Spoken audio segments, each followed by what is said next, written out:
La leyenda de la mulata de Córdoba. La leyenda que voy a contarte ocurrió allá por el año de 1618, en tiempos de la Inquisición y del Tribunal del Santo Oficio, que, como se sabe, estaba encargado de atender los delitos cometidos contra la fe católica y cuyo castigo más extremo era la llamada relajación, eufemismo utilizado para la pena de muerte aplicada a quienes cometían faltas asociadas con la herejía. Esta historia comenzó en la villa de Córdoba, una hermosa ciudad fundada en los primeros años del siglo XVII y edificada en medio de cafetales y árboles de plátano. En esa época, la población de origen africano se había sublevado y tenía en alarma continua a los pobladores de la región de Palmillas y Totolinga.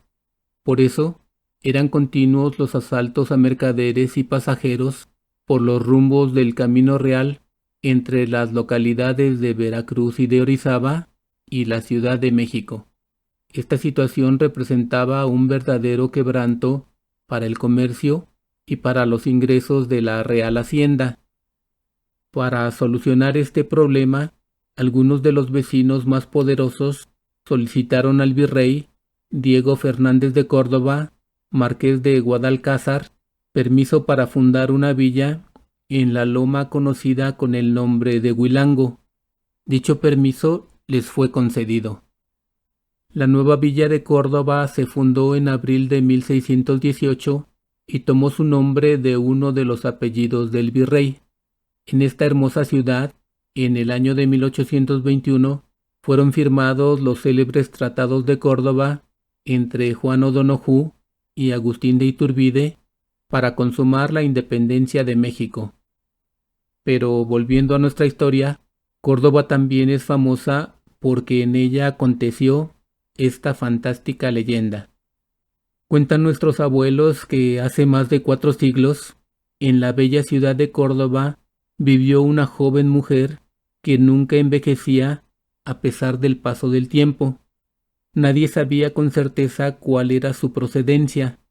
Unos decían que había nacido allí, otros que la habían traído como esclava. Nadie sabía de quién era hija, así que todos la conocían como la mulata de Córdoba. Era sumamente hermosa y por eso todos los hombres se sentían atraídos por ella.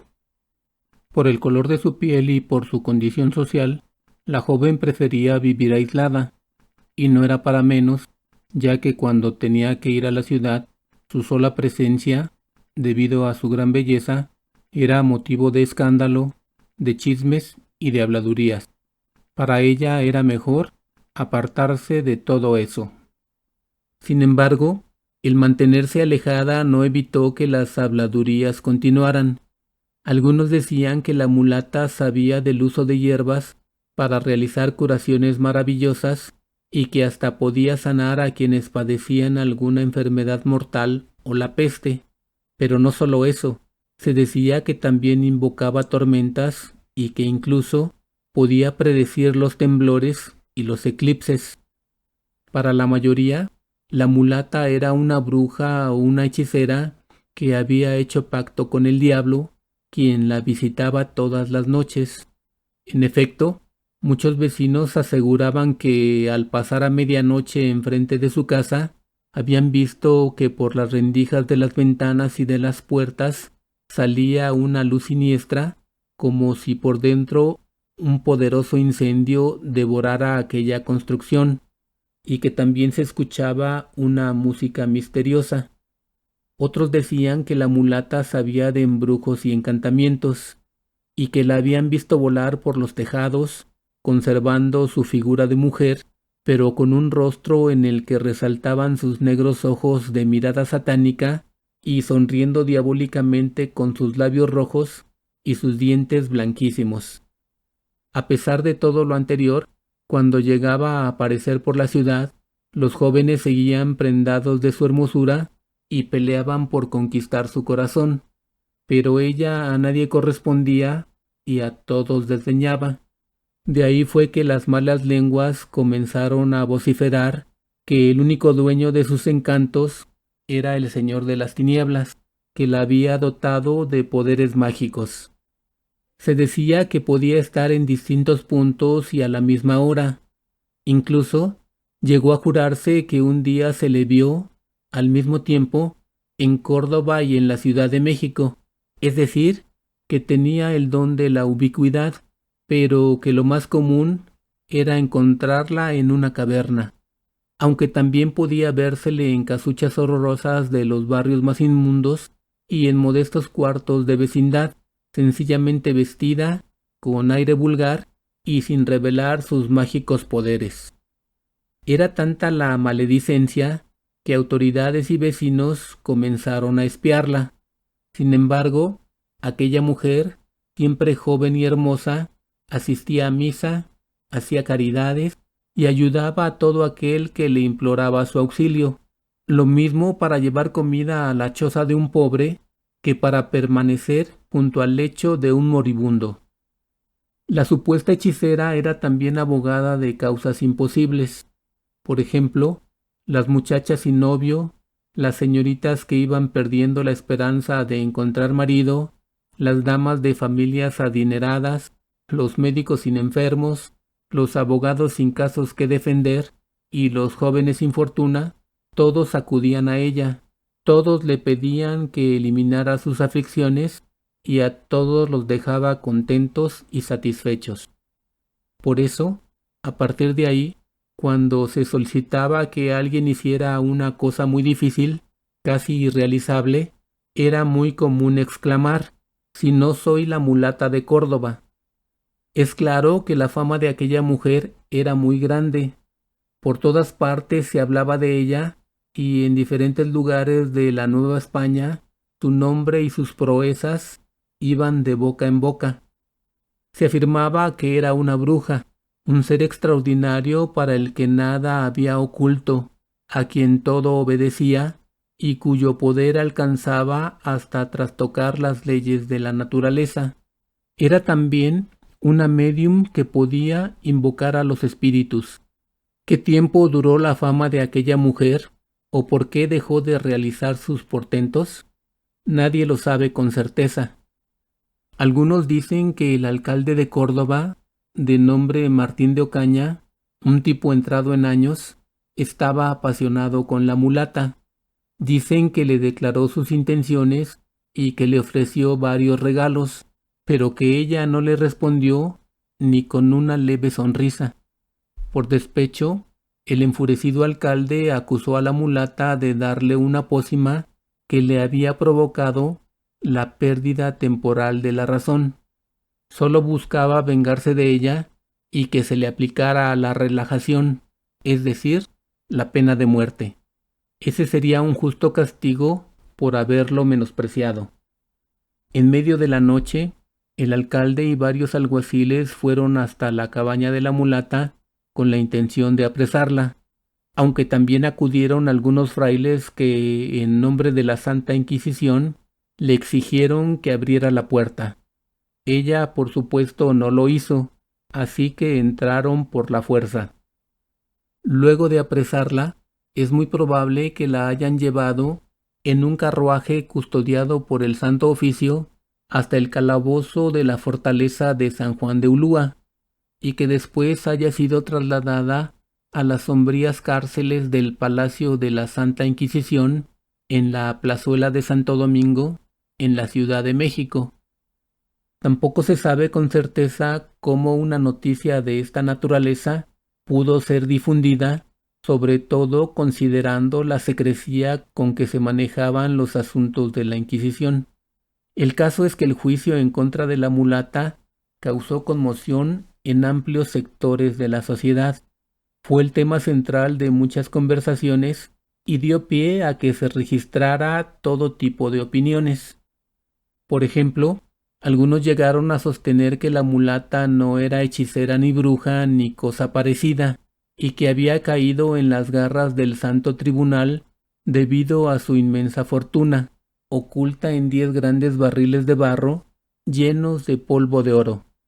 Es decir, que había sido acusada como pretexto para que el Santo Oficio se quedara con ese tesoro. Otros aseguraron que, además de esto, estaba de por medio un amante desairado, que ciego de despecho denunció en Córdoba a la mulata porque ésta no había correspondido a sus amores. Cualquiera que haya sido la causa, la mulata fue juzgada, acusada y encontrada culpable de tener pactos con el diablo, por lo que se le aplicó la sentencia más severa, ser quemada con leña verde en la plaza pública. No se sabe bien a bien cuánto tiempo pasó encarcelada la mulata. El caso es que de pronto se supo que la hechicera aparecería en el próximo auto de fe. ¿Qué era un auto de fe? Era un acto público organizado por la Inquisición en el que los condenados abjuraban de sus pecados y mostraban su arrepentimiento, cosa que serviría de lección para todos los fieles. Los reos que habían reconocido su herejía, es decir, los penitentes, tenían la gracia de ser estrangulados previamente. Pero la mulata de Córdoba era considerada impenitente, es decir, no había reconocido su herejía y no se había arrepentido, por lo que iba a ser quemada viva. Además, el día de su ejecución debía vestir una coroza, algo así como una especie de cono alargado de papel con engrudo que, como señal de afrenta, se ponía en la cabeza de ciertos condenados y llevaba pintadas figuras alusivas al delito o a su castigo, y también debía portar una vela verde. Todos en la capital estaban a la espera de que se llegara el infausto día. Sin embargo, este nunca llegó. La gente estaba asombrada y no sabía qué había pasado, hasta que comenzó a circular el rumor de que la mulata había escapado, burlando la vigilancia de sus carceleros, y que se había dirigido hacia Manila. ¿Cómo había sucedido esto? ¿Qué poder tenía aquella mujer que había escapado de la poderosa y temible Inquisición? Como nadie lo sabía, comenzaron a circular las más extrañas y absurdas explicaciones. Algunos afirmaban, haciendo la señal de la cruz, que todo era obra del mismísimo Lucifer, que, disfrazado, se había introducido a las cárceles secretas para salvar a la mulata. Otros, más escépticos, sacaban a colación el conocido refrán que reza: dádivas quebrantan rejas.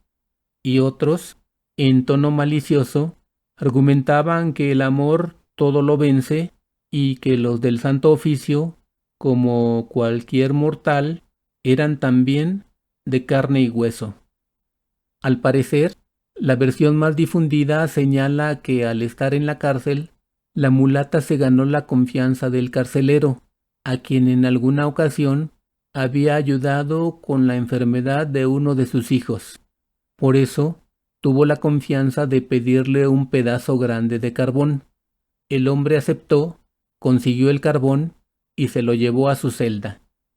Cuando se encontró sola, la mulata tomó la pieza de carbón y comenzó a dibujar en las paredes húmedas y oscuras de su celda una ligera nave que se mecía con las olas del mar. El navío tenía grandes y blancas velas desplegadas al viento. La mulata dibujó durante toda la noche antes de la ejecución de su sentencia. A la mañana siguiente, un carcelero, no se sabe con certeza si fue el mismo que le proporcionó el carbón, pero puede ser que no, entró a la asquerosa celda y se quedó maravillado al contemplar el navío dibujado por la mulata, quien le preguntó con tono irónico: ¿qué crees que le falta a este navío? Desgraciada mujer, contestó el carcelero, si tuvieras algún temor de Dios, si te arrepintieras de las faltas que has cometido, y si quisieras salvar tu alma de las aterradoras penas del infierno, no estarías aquí y le ahorrarías al Santo Oficio la carga de juzgarte. A ese navío solo le falta que alguien lo ocupe y comience a surcar los mares. Es perfecto. Pues si así lo quieres, y si en ello te empeñas, dijo la mulata, navegará y muy lejos. ¿Cómo? A ver, repeló el carcelero. Así, dijo la mulata, y sin más, saltó al navío y lento al principio, y después rápido y a toda vela, desapareció con la hermosa mujer por uno de los rincones del calabozo. El carcelero, mudo, inmóvil, con los ojos desorbitados, con el cabello de puntas y con la boca abierta, presenció aquel prodigio entre aterrado y sorprendido. Cuando fueron a buscar a la mulata, por supuesto, encontraron al carcelero un tanto fuera de sí, aferrado a la reja del calabozo vacío. Más tarde, cuando pudo contar su historia, nadie le creyó. Todos pensaron que había perdido la razón o que de alguna manera había ayudado a la mulata de Córdoba a escapar de una horrible muerte. Nunca nadie pudo saber con certeza lo que sucedió.